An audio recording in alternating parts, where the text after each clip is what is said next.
Isoleucina, leucina e valina. Esses 3 aminoácidos, quando colocados juntos dentro de um mesmo produto, é intitulado de BCAAs, aminoácidos de cadeia ramificada.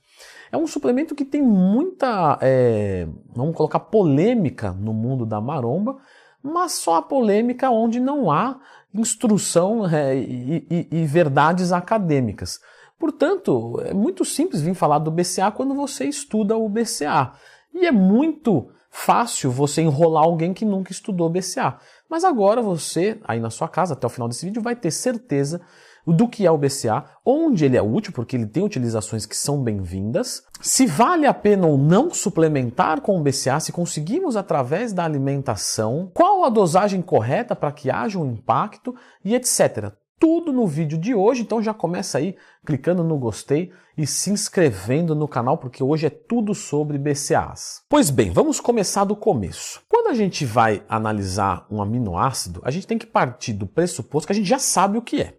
Então, caso você não saiba, o aminoácido nada mais é do que uma fração da proteína. Me ajuda mais um pouco, Leandro, vou te ajudar. Pensa só que você tem uma caixinha de lápis de cor, certo? Então você tem ali caixa de lápis de cor, isso é a proteína. Só que a caixinha é formada pelo quê? Justamente pelo lápis de cor. Então o lápis de cor é o aminoácido. Então vários aminoácidos vão formar uma proteína. A gente sabe que temos lápis de cor de várias cores, não é mesmo? Então temos vários aminoácidos compondo uma proteína. Cada um desses aminoácidos tem funções específicas no organismo. Sabemos que existem aí, basicamente falando, 20 aminoácidos, entre eles 8 essenciais e 12 não essenciais. Os não essenciais são justamente o que o nosso corpo fabrica. Então, a partir dos essenciais, eles fabricam os não essenciais. Agora, os não essenciais a gente só consegue ingerindo de fora para dentro. O BCA, né? Ou a isoleucina, a valina e a leucina vão ser desses 8 que o nosso corpo não produz, 3. Então é legal a gente ter a ingestão deles. Isso não há dúvida nenhuma, isso é consenso literário. O que acontece é que nós temos diversas fontes de proteína na nossa alimentação. Então nós consumimos frango, ovos, carne, leite, soja, que é uma excelente fonte de proteína, já falei isso no outro vídeo. Inclusive, sempre que tiver uma dúvida, pesquisa assim ó, aqui no YouTube, Leandro Twin, soja, ou o tema que você tem dúvida, você vai encontrar um vídeo meu. E essas proteínas de um valor biológico mais alto são muito abrangidas justamente dos aminoácidos que nosso corpo não produz. Inclusive de isoleucina, leucina e valina, que é o BCA. Então, Leandro Twin, quando eu consumo frango, quando eu consumo carne, eu estou ingerindo BCA? Perfeitamente. A questão é, preciso suplementar com BCA porque quando ingiro carne vermelha, também ingiro creatina. Mas eu não consigo uma quantidade suficiente através da alimentação, então eu suplemento com creatina. Seria o caso do aminoácido? A resposta é depende. Numa dieta vegana, onde tem uma restrição proteica de várias fontes, pode ser que sim. Num indivíduo que não está consumindo muita proteína, automaticamente não está consumindo muita leucina, isoleucina e valina por algum motivo, a suplementação é bem-vinda. Mas, para quem consome o famoso 1,6 a 2 gramas/quilo de proteína, mesmo que seja vegetal, de um valor biológico relevante, como a soja, por exemplo, você já bate a quantidade dos BCAAs. Ou seja, você já bate a quantidade de isoleucina, leucina e valina. Mas por que eles são tão importantes assim quando a gente fala de massa muscular e performance? Porque 1/3 da nossa massa muscular são BCAAs. Então, quando você tem uma quantidade legal deles, isso é bem-vindo para a construção de massa muscular. Mas 1/3 é BCA. E o resto? O resto são outros aminoácidos. Então não adianta tomar BCA para sair pelas orelhas, porque isso não vai adiantar de nada. Você precisa de outros aminoácidos para a construção muscular. Então a natureza ela foi muito bacana com a gente, porque ela deu a proteína completa. Então no frango a gente tem o BCA e tem todos os outros aminoácidos. Então quando a gente consome aquilo, a gente está dando o melhor para a nossa massa muscular. E o bom você vai pagar muito mais barato do que suplementar BCA. Mas como eu expliquei, Se você não ingere BCA suficiente, a suplementação vai fazer diferença. Então, quando falamos de que isoleucina, leucina e valina é fundamental para a massa muscular, não existe nenhuma mentira nisso. Quando a gente coloca que a suplementação chega no músculo de fato e melhora a nossa ingestão, nossos estoques, enfim, é verdade também.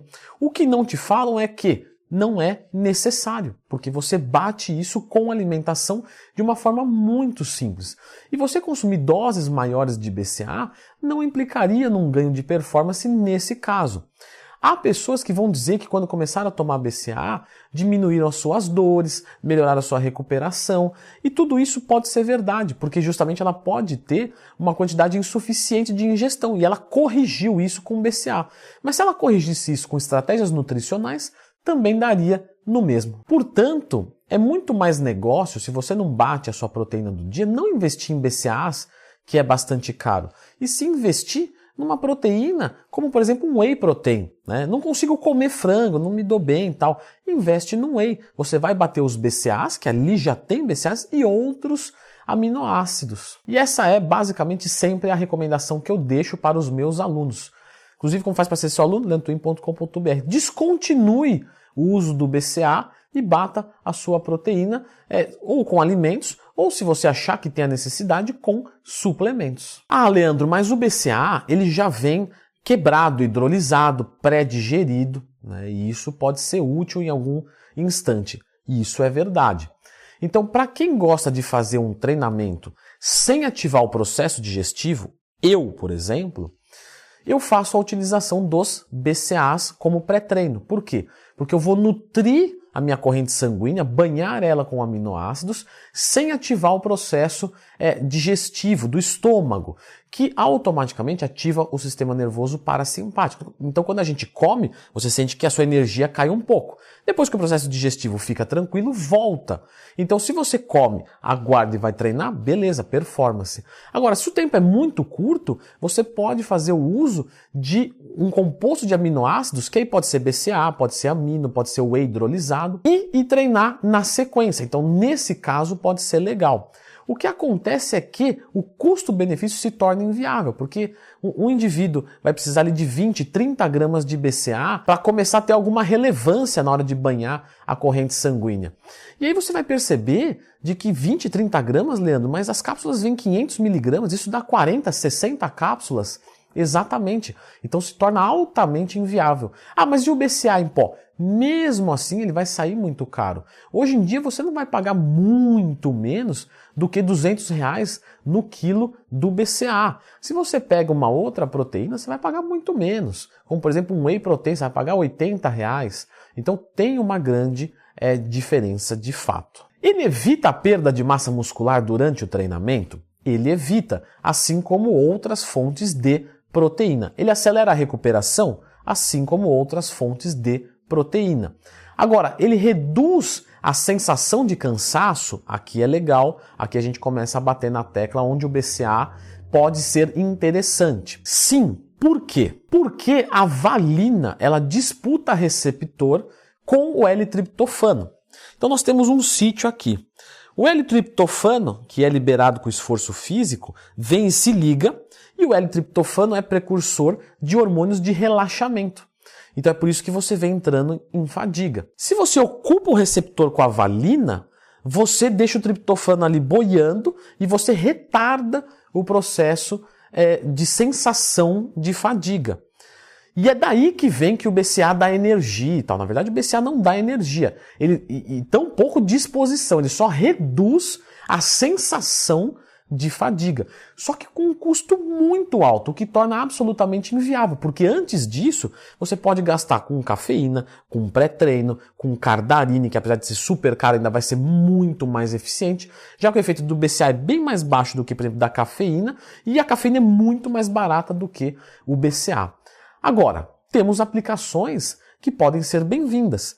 Então, vou fazer a utilização da valina ou do BCA, em específico, vale a pena agora falar. Temos vários BCAs no mercado, 10-1-1, 5-1-1, 2-1-1, 8-1, né? O que isso quer dizer? Isso quer dizer leucina, isoleucina e valina. Quanto mais leucina tem, mais ele é avisado em recuperação. Então, um BCA 10-1-1, ele é muito bem utilizado num pós-treino para recuperação muscular. Um BCA 2-1-1, ou seja, ele tem bem menos leucina, então ele vai ter automaticamente, proporcionalmente falando, mais valina, ele é muito mais bem utilizado para um pré-treino. Está explicado os números e as suas utilizações. Então, um BCA 2-1-1, ele pode ser bastante útil num pré-treino, onde a gente precisa de uma performance a todo custo. Por exemplo, vou ter um aluno que vai fazer um teste de aptidão física, um TAF. Então, só nesse dia, e é só nesse dia, ele usa o BCA. Então, ele já está usando uma cafeína, já está usando tudo certinho, ele já investiu em tudo que ele poderia, e aí sobrou um dinheiro, ou ele viu uma necessidade de performance no limite, ele vai ali e investe nesse BCA 2-1-1, mas só para esse dia.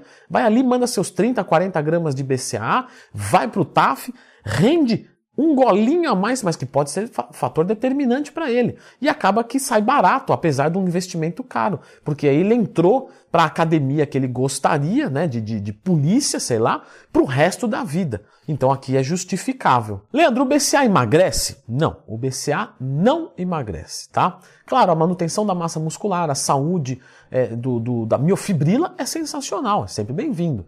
Só que isso não é um fator determinante para o emagrecimento. Então, tomei BCA, vou emagrecer. Né? Melhorei meu músculo, vou emagrecer. Não, isso também demanda de outros processos que vão envolver o metabolismo, ou seja, catabolismo e anabolismo. No final do dia, você tem que ficar num estado catabólico, porque perder gordura é um estado catabólico. Leandro, você falou que tem BCA na alimentação, tá? Mas dá uma quantidade pra gente aí. Por exemplo, o frango, né? Não deve ter muito, né? Não, tem uma quantidade relevante.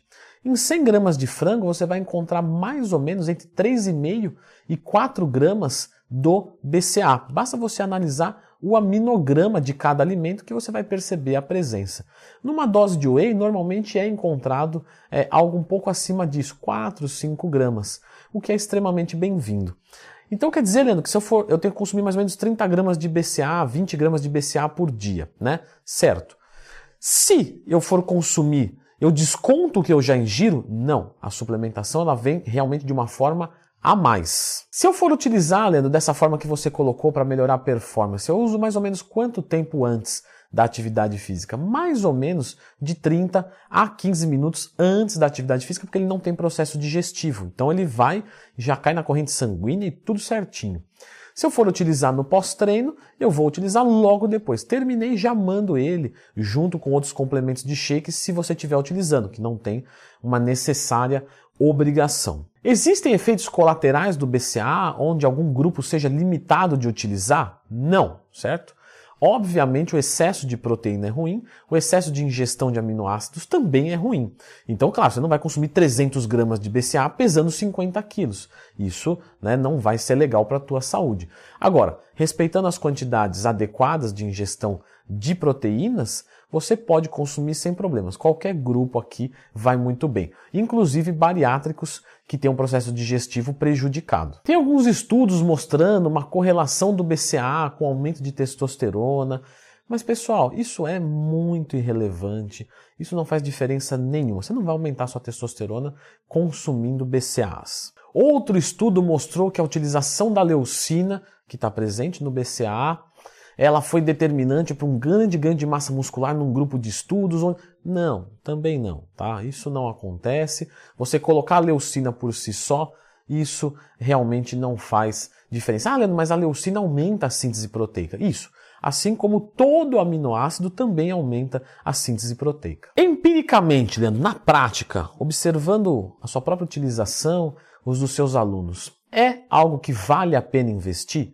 Não. É algo que faz diferença estética? Também não. A menos que você tenha carência, mas existem outras maneiras de suprir essa carência. Você disse que utiliza o BCA porque você gosta de treinar sem processo digestivo ali implicando em uma diminuição da sua performance. É verdade. Então eu sou adepto do jejum intermitente e antes de treinar eu ingiro o meu BCA para que tira eu do estado de jejum pleno em termos fisiológicos, mas não tira o estado de jejum estomacal, vamos dizer assim, para ficar bem simples de entender. Eu só tomo BCA porque eu ganho. Então, se eu tivesse que comprar, eu jamais colocaria dinheiro nisso, mas eu ganho BCA. Muito bom, Leandro, gostei. Falou do BCA, não indicou, não falou de marca. Leandro, qual que é o seu cupom lá na Growth? Não, nem tenho. Nem bota lá que eu nem quero cupom, nada. Pra mim tanto faz, eu só falo da marca porque é legal. Mas o que você tem a dizer da glutamina? Você já falou da glutamina? Já falei da glutamina. Então fica com esse vídeo aqui para você saber desse outro aminoácido para ver se vale a pena o investimento. Mas antes, clica no gostei e se inscreva aqui no canal. Vamos prestigiar quem prestigia vocês.